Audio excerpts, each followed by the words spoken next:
Olá amigos, sejam bem-vindos aqui a mais um episódio do Reavaliando. Hoje vamos falar de uma história aqui do Oliver Queen, o famoso Arqueiro Verde. A Superpowers 27, essa mesmo. Ela, pessoal, era uma revista publicada até meados dos anos 90 e começou no final dos anos 80, meados dos anos 90 foram seus últimos números. Ela era bimestral ou trimestral, não me lembro ao certo agora. Ela adiantava a cronologia da DC. De repente tinham histórias mais importantes, mas muitas vezes era apenas para adiantar a cronologia. Essa história do Arqueiro foi publicada nos Estados Unidos em 1989, mas só foi sair aqui em fevereiro de 1993, com atraso enorme. Porque antes, gente, não tinha downloads, não era fácil comprar gibis importados, era muito caro. Você tinha que ter um amigo, um parente, alguém que fosse para os Estados Unidos ou Europa, não era fácil. E se você comprasse pelo correio sairia muito caro, até hoje sai, mas naquela época era pior ainda. O que acontece? Aqui essa história do Arqueiro Verde, ela tem o roteiro do Michael Grell. Michael Grell é o cara que revitaliza o Arqueiro Verde no final dos anos 80, junto com o Frank Miller no Batman, o John Byrne no Superman, o Mike Barrow no Flash, a Mulher Maravilha, o George Pérez, enfim, Michael Grell, ele traz de volta aos holofotes o Arqueiro Verde. Essa história aqui se chama O Sangue do Dragão. Os desenhos são do Dan Jurgens, antes dele assumir o Superman, pegar sagas importantes como a Zero Hora, Armageddon 2001 ou a própria morte do Superman. Tem as artes finais do Frank McKelling e do Dick Giordano, um homem forte na DC, grande arte finalista. E aqui essa história, ela é apenas 100 páginas. Mas mostra a influência que o Michael Grell teve quando serviu no Vietnã, pois ele conhece bastante a cultura oriental. Ela, segundo os editores aqui, essa história, lembra bastante os mangás, e é verdade, pois os mangás entrariam depois aqui no Brasil. Ela, em alguns momentos, tem pouquíssimos diálogos, e eu vejo que é muito difícil você trabalhar com muitos diálogos, pois pode ficar entediante ou cansativo, e quando se coloca só imagens, pode ficar aquele negócio, só imagens. Às vezes, só o desenho não compromete uma boa história. O que acontece? E eu percebo que o pessoal mais novo, eles têm uma certa dificuldade de ler esses quadrinhos mais antigos, talvez por terem sido habituados a lerem os quadrinhos mais recentes. A minha dica é o seguinte: tentem comprar esses quadrinhos mais antigos, façam as comparações, não falem, esse quadrinho é datado, não sei o que. Não, você tem que olhar com várias e várias interpretações, com calma, até chegar numa conclusão se é ou não datado. Essa história aqui é o seguinte: a Shadow, que é uma antiga namorada do Arqueiro Verde, vamos colocar assim, ela é obrigada a cometer um atentado, seu filho foi sequestrado, só que alguém meio que pede a ajuda do Oliver Queen. E o Oliver Queen é um cara que já foi no Japão, ele, ao contrário dos outros heróis, ele conhece a cultura oriental, ele sabe que lá tem um código de ética muito rígido. E a Yakuza ameaça a Sheldon que ela tem que cumprir essa missão a qualquer custo. E o arqueiro fica impressionado com aquilo, ela passará por cima de todos para cumprir seu objetivo. E também cita aqui a morte do Kennedy, Dallas, que sempre eles têm que derrubar algum presidente que queira, como é que fala? Não queira cumprir as normas de corrupções, vamos colocar assim. E também fala do tráfico de armas, uma coisa que acredito que nunca vai sair de linha, mas enfim.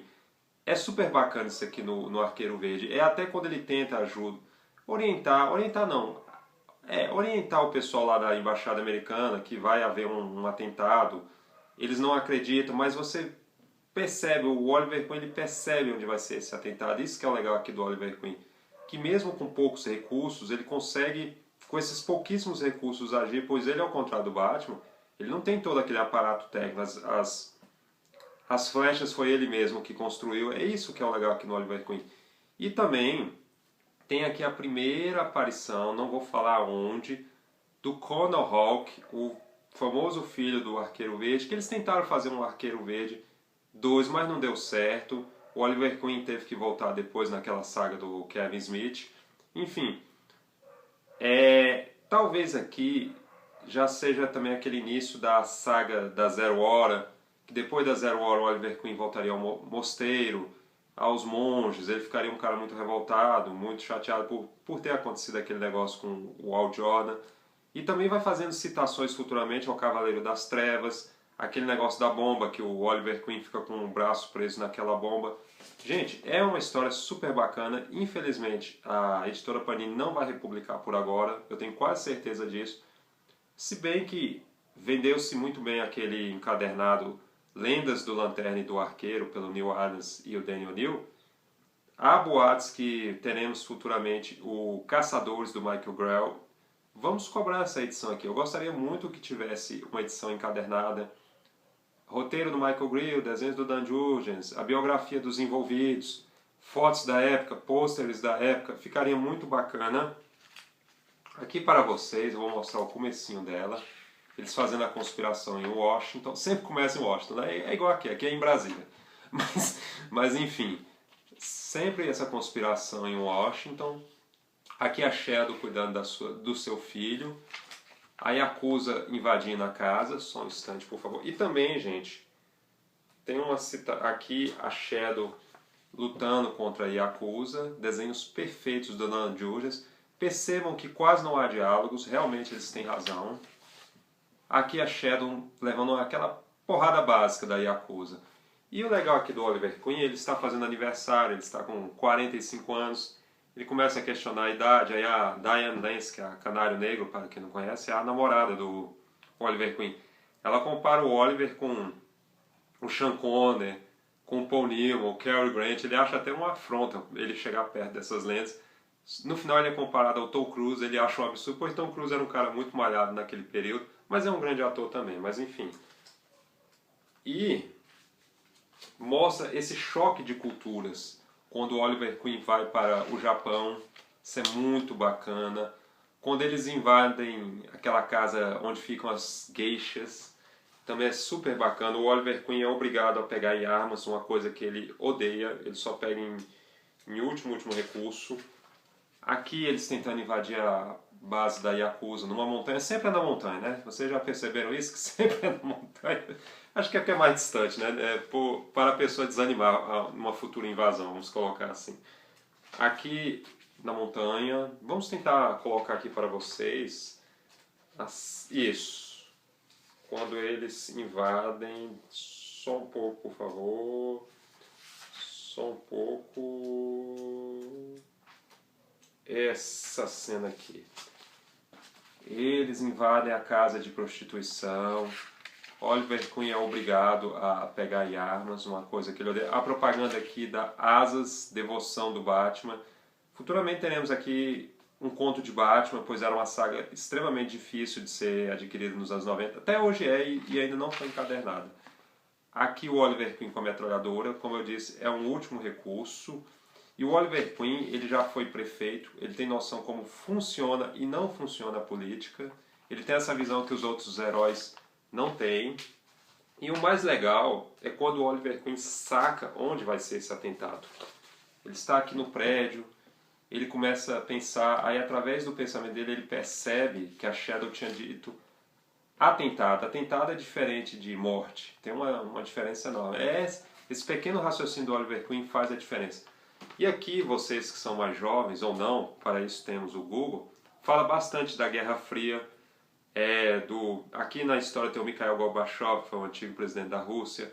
Se eu não me engano tem o George W. Bush, o pai. Pelo menos o desenho parece bastante com ele. Não sei se é ele, mas aparenta ser bastante. Quando o Oliver Queen invade a embaixada americana, aqui já é a fase do capuz, gente. Quando o Oliver Queen ele já adquire aquele capuz. Acho que aquele boné deixaria o Oliver Queen um pouco ridículo. Aqui onde será o tal atentado, vamos ver aqui, isso, o Gorbachev aqui, vocês podem ver o Gorbachev aqui, espero que possam ver. E aqui fica essa dica, aqui temos propaganda de videogames que tínhamos na época, videogames que hoje vocês devem achar super datados, mas enfim, era interessante na época. Arqueiro Verde, O Sangue do Dragão, publicado originalmente em Super Powers 27, pode ser adquirida em sebos. Geralmente, pessoal, essas revistas não são tão caras no Mercado Livre. Eles cobram mais caras naqueles encadernados, quando é uma revista muito rara, mas essas que passam um pouco batido, vocês compram por 4, 5, 6, até 10 reais. Acho que não passa nem disso às vezes. Fica essa dica para a Panini também, se um dia ela for republicar esse especial aqui do Michael Grell e do Dan Jurgens. Agradeço muito. Nós agradecemos, nós como fãs da DC ou da Marvel. Vamos ter quadrinhos aqui da DC, da Marvel, vamos ter matérias de outras editoras, não podemos ficar só em uma editora, claro. Quero agradecer a presença de vocês, por favor compartilhem, divulguem esse vídeo, pois vocês vão fazer a diferença desse canal. Muito obrigado e até o próximo Reavaliando, amigos e amigas.